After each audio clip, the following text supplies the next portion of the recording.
We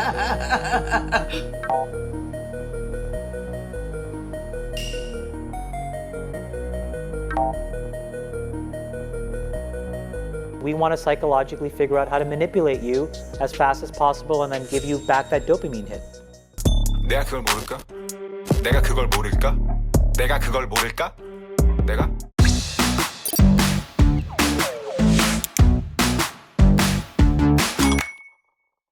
안녕하세요. 데이터를 만지고 다루는 안혜민 기자입니다. 혹시 여러분들은 하루에 SNS를 얼마나 하시나요? 자기 전에 잠깐만 봐야지 하고 켰다가 유튜브 쇼츠 무한지옥에 빠져 어느새 1시간이 훌쩍 지나간 경험 한 번쯤 있으실 텐데요. 이것만 보고 자야지 다짐하지만 막상 그게 쉽지가 않습니다. 하나가 끝나면 비슷한 영상이 재생되고 쓱쓱 넘기다 보면 금방 또 재밌는 걸 찾을 수 있으니까요. 이렇게 한참을 보고 있다 보면 정말 내 뇌가 썩어가는 건 아닌가 하는 느낌이 들기도 합니다. 막연한 걱정만 하던 와중에 마침 해외에서 SNS에 대한 규제의 칼을 빼들었다는 소식이 전해졌습니다. 그래서 오늘 오그랩에서는 SNS와 숏폼 콘텐츠 중독 이야기를 준비했습니다. 5가지 그래프를 통해 SNS 중독이 얼마나 심각한 상황인지 살펴보겠습니다.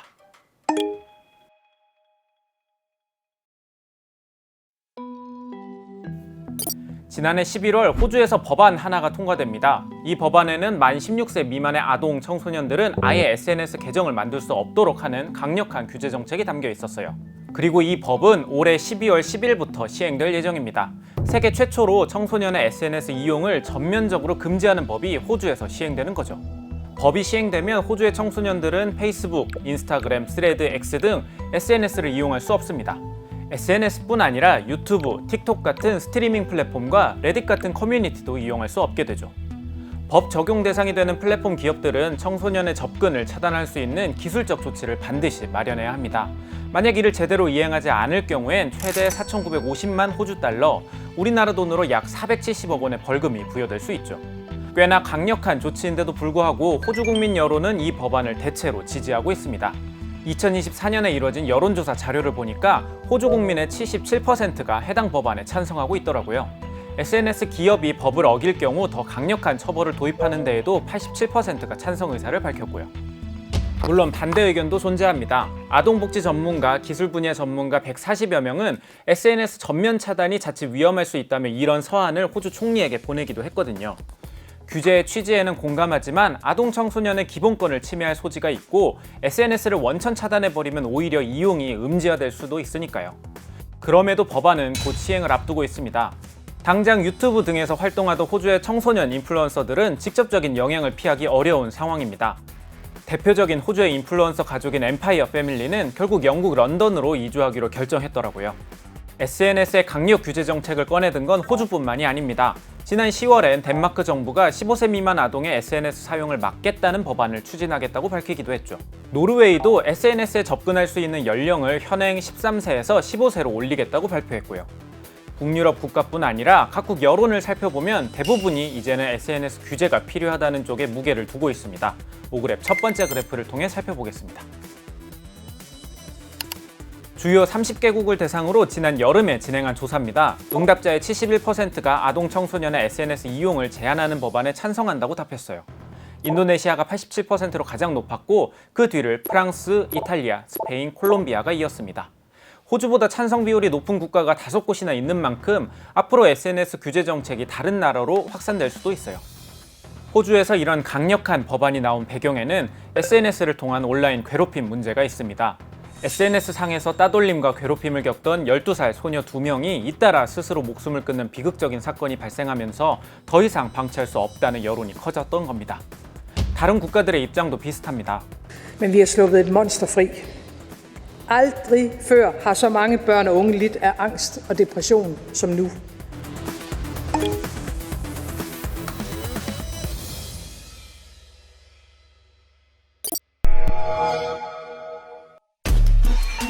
하지만 이 SNS를 단번에 끊어내기는 쉽지가 않습니다. 사실 생각해보면 SNS가 우리 삶에 녹아든 게 그렇게 오래된 것도 아닌데 말이죠. 싸이월드가 1999년에 나왔고 페이스북이 2004년, 트위터가 2006년, 인스타그램이 2010년에 등장했습니다. 30년도 채 되지 않는 짧다면 짧은 시간 동안 SNS는 전 세계를 장악했고 이제는 SNS를 전혀 쓰지 않는 사람을 찾는 게 어려울 정도가 됐습니다.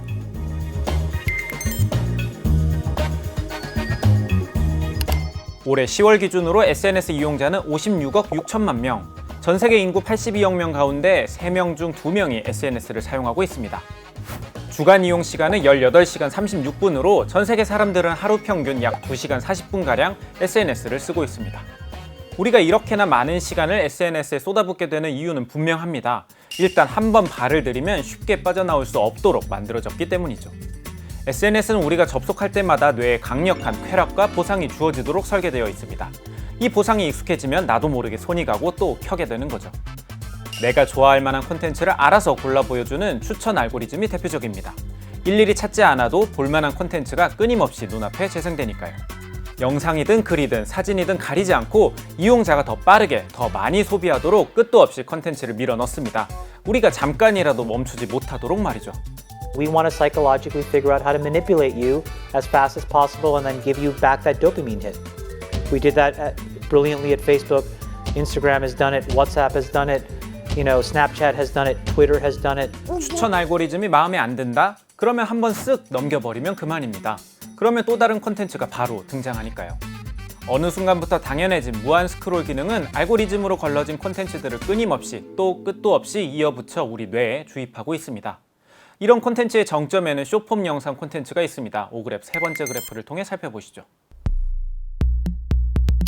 전 세계 사람들이 가장 오래 사용하는 SNS는 무엇일까요? 유튜브? 아닙니다. 정답은 틱톡입니다. 틱톡의 1인당 평균 사용 시간은 1시간 37분으로 유튜브보다 12분 더 깁니다.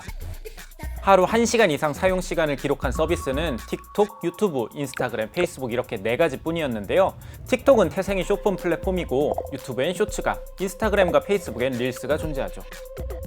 우리나라 상황도 크게 다르지 않습니다.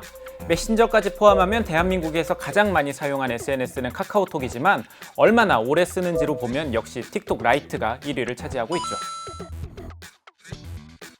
틱톡 라이트를 포함해 탑3에는 인스타그램과 틱톡이 함께 올라 있을 정도로 숏폼 콘텐츠의 압도적인 영향력을 확인할 수 있습니다.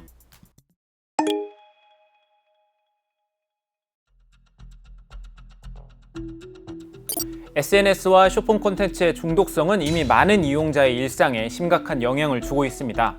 특히 자라나는 청소년에게는 충동성을 자극하고 정서적 불안을 유발한다는 지적도 나오고 있죠. SNS를 하지 않으면 불안하고 허전함을 느끼는 등 일종의 금단 증상에 가까운 반응을 보이기도 합니다. 이런 SNS의 중독 징후는 전 세계 곳곳에서 공통적으로 보고되고 있습니다. 5그래프 네 번째 그래프입니다.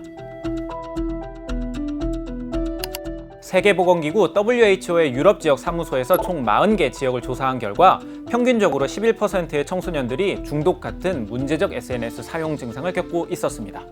눈에 띄는 건 성별 격차입니다. 성별, 연령별로 따져봤을 때 여학생이 남학생보다 그 비율이 뚜렷하게 높았던 거죠. WHO의 조사뿐 아니라 여러 연구에서도 SNS의 부정적 영향이 성별에 따라 격차를 보인다는 결과가 꾸준히 보고되고 있어요. 가령 SNS를 많이 사용하면서 타인의 삶과 자신의 삶을 비교하곤 하는데 이 과정에서도 여학생들이 상대적으로 더 큰 영향을 받는 것으로 나타납니다. 5그래프 마지막 그래프입니다. 휴 리서치 센터의 지난해 조사에 따르면 10대 여학생들은 10대 남학생보다 SNS에서 부정적 경험을 더 많이 받고 있습니다. 비교에 따른 자신감 저하가 여학생은 20%지만 남학생은 10%에 불과합니다. 정신건강에 해롭다는 비율도 역시 25% 대 14%로 큰 차이를 보이고 있죠. SNS의 부정적 영향이 계속 보고되자 이용자들과 우리 사회도 가만히 있지는 않고 있습니다. 일단 미국에서는 뉴욕, 캘리포니아 등 33개 주 법무장관이 메타에게 소송을 제기했습니다. The social media company Meta has been and is currently putting our children in serious danger. Social media has fundamentally altered the psychological and social world that our children inhabit. 플로리다주 역시 별도의 소송을 제기했고 메타가 청소년 정신건강 위기를 초래한 책임을 져야 한다고 주장하고 있습니다. 메타는 두 소송을 기각해달라고 법원에게 요청했지만 법원은 이를 받아들이지 않았습니다.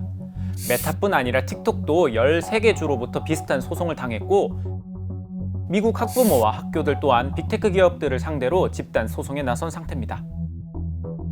메타가 특히 강하게 비판받는 이유는 굵직한 SNS를 보유한 측면도 있지만 자사 서비스가 청소년에게 미치는 악영향을 내부 연구를 통해 인지하고 있었음에도 그 사실을 숨겼다는 의혹 때문입니다. 실제로 인스타그램이 10대 여학생들의 신체 이미지 문제를 악화시킬 수 있다는 내부 연구 결과가 있었지만 메타는 약 2년간 이걸 외부에 공개하지 않았다는 지적이 있습니다. 소송과는 별개로 빅테크들도 이런 상황에 손 놓고 있지만은 않습니다. 자체적으로 청소년을 보호할 수 있는 10대 전용 계정을 운영하는 등 SNS의 부정적 영향을 줄일 수 있는 정책을 시행하고 있죠. 지리적인 제약 없이 누구든지 편하게 소통할 수 있다는 SNS의 장점은 살릴 필요가 있다는 거죠. 지난해 옥스퍼드가 선택한 단어는 브레인 롯, 뇌 썩음이었습니다. SNS를 가득 채운 의미 없는 콘텐츠를 끊임없이 소비하면서 우리들의 정신은 점점 무너져가고 있습니다. 정신 건강뿐만이 아닙니다. 집중력은 떨어지고 깊이 있는 사고는 사라지고 복잡한 글을 읽는 건 점점 버거워지고 있습니다. 성인들도 이 정도인데 자라나는 청소년들은 어떨까요? 더 우려되는 건 여기에 AI라는 또 다른 브레인럿 도구가 등장했다는 겁니다. 생각은 AI의 외주를 맡기고 판단은 알고리즘에 위임하면서 우리의 뇌는 점점 더 수동적으로 변하고 있습니다. 호주는 이 상황에서 전면 금지를 선택했습니다. 과연 우리는 어떤 선택을 할 수 있을까요? 오늘 준비한 오그랩은 여기까지입니다. 긴 영상 끝까지 시청해 주셔서 진심으로 감사합니다.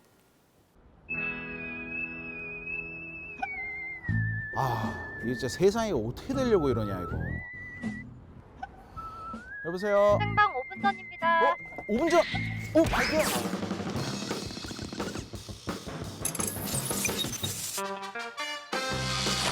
얼음 아래선 물이 흐르고 있기 때문에 광복 70주년 굉장히 뿌듯합니다. 아침 6시가 조금 넘었습니다. 전에 알려졌던 성추문 입막음 의혹을 귀에 빡빡히는 이슈 맛집 귀에 빡빡빡 박동원입니다. 귀에 빡빡히는 이슈 사냥 뉴스헌터스에서 찾아뵙겠습니다.